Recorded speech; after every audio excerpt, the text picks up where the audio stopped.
کیونکہ عجائب گھروں کا تعلق درس و تدریس کے شعبے سے وابستہ ہوتا ہے، لہذا اس کے انتظامات سنبھالنے کی ذمہ داری وزارت تعلیم پر عائد ہوتی ہے۔ یہی وجہ ہے کہ دنیا کے اکثریتی ممالک کی طرح پاکستان بننے کے بعد اس شعبے کو وزارت تعلیم نے سنبھالنا شروع کیا اور اس پر توجہ خاص دی، لیکن جب وزیر اعظم ذوالفقار علی بھٹو نے ثقافت کو علیحدہ وزارت قائم کر دی، قومی عجائب گھر بنس گارڈن میں تعمیر ہو گیا، تو محکمہ آثار قدیمہ جو کہ وفاق کے زیر اثر تھی نے انتہائی خوش اسلوبی سے اس کے نظام کو چلانا شروع کر دیا۔ میں ہوں مسافر پاکستانی مختار احمد بھائی اور اس وقت میں موجود ہوں قومی عجائب گھر میں سابق صدر پاکستان جنرل محمد یحییٰ خان کی اس تختی کے پاس، جس کی نقاب کشائی کرنے کے بعد انہوں نے میوزیم کا افتتاح کیا تھا، جس کے بعد اس میوزیم کے حسن انتظام کو محکمہ آثار قدیمہ چلانے لگی تھی، اور اس وقت یہاں لوگوں کی بڑی تعداد بالخصوص طلبہ اور طالبات کی کثیر تعداد آیا کرتی تھی۔ یہاں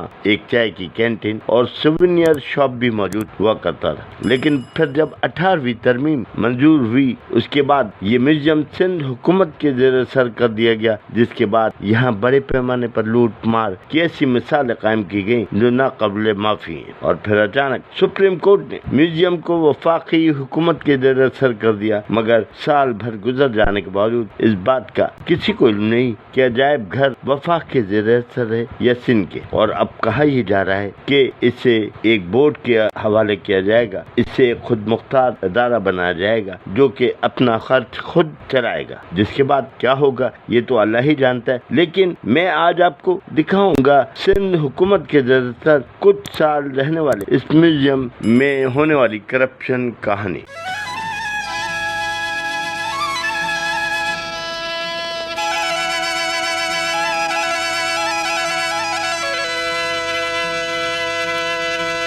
یہ ہے قومی عجائب گھر کا مرکزی دروازہ جو کہ ٹھٹہ کے شاہجہانی مسجد کا دوسرا عکس ہے، اور کہا یہ جاتا ہے کہ اس دروازے پر قرآنی آیتوں سے مزین جو تقب نصب ہیں وہ بالکل اصلی ہیں، مگر یہاں بھی حکومت سندھ کے کارندوں نے خوب ایمان بیچا۔ دروازہ جو کہ پہلے بھی موجود تھا کو 10 فٹ دور لگانے پر 3 کروڑ روپے خرچ کر ڈالے، مگر اب پیپل اسکوائر کی تعمیر ہو جانے اور وفاق کی 60 گز زمین پر قبضہ کر کے داخلی دروازے کو بند کر دیا گیا ہے، جس کی وجہ سے یہ مرکزی داخلی دروازہ قطعی طور پر بیکار ہو چکا ہے۔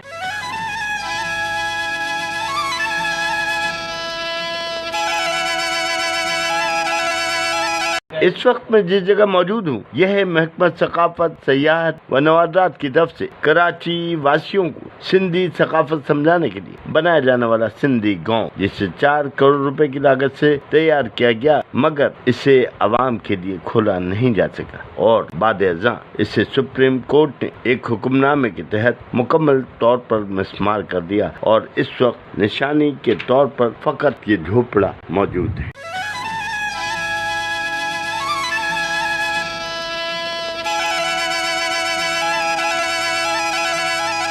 اب میں جس جگہ موجود ہوں یہاں ماضی میں ایک چائے کی کینٹین اور سوینئر شاپ تھا، اور محکمہ ثقافت سیاحت کے افسران نے کیفے سندھ کے نام سے یہاں ایک ریسٹورینٹ قائم کر دیا، جہاں سندھ کے روایتی کھانے اور مشروبات فروخت کیے جاتے تھے، اور شام سے رات گئے تک لوگوں کا جمع غفیر جمع ہوتا تھا، مگر اسے بھی سپریم کورٹ کے حکم سے مسمار کر دیا گیا، اور آج یہ ملبے کا ڈھیر کے علاوہ کچھ نہیں، اور اس حوالے سے محکمہ ثقافت کے افسران نے کیفے سندھ کے مالکان سے بہت سارے پیسے بٹورے۔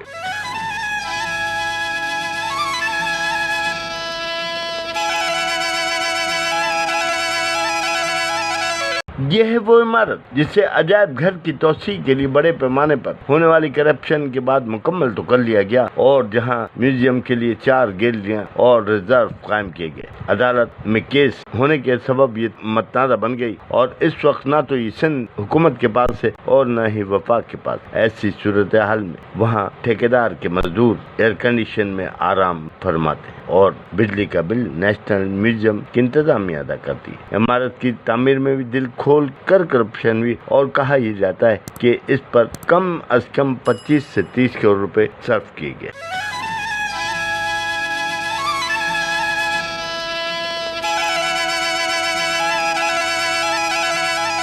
یہ وہ جگہ و ملبہ ہے جہاں ماضی میں گیسٹ ہاؤس قائم تھا، جہاں سرکاری اور فورسز کے افسران کو رہائش، کھانے پینے کی سہولیات حاصل تھی، مگر جب قومی عجائب گھر 18ویں ترمیم کے تحت سندھ کے حوالے کیا گیا تو اس نے گیسٹ ہاؤس کے کچھ حصے گرا کر یہاں کروڑ روپے کی لاگت سے ڈائریکٹر نواز ذات کا نیا دفتر تعمیر کروایا، مگر سپریم کورٹ کے حکم نامے کے تحت جب اسے مسمار کیا گیا تو یہ مکمل طور پر انہوں نے خود اسے مسمار کیا، کھڑکی دروازے نکال کر لے گئے۔ اب یہ نہ سندھ کے پاس ہے اور نہ ہی وفاق کے بعد، اب یہ صرف اور صرف ایک ملبے کا ڈھیر ہے۔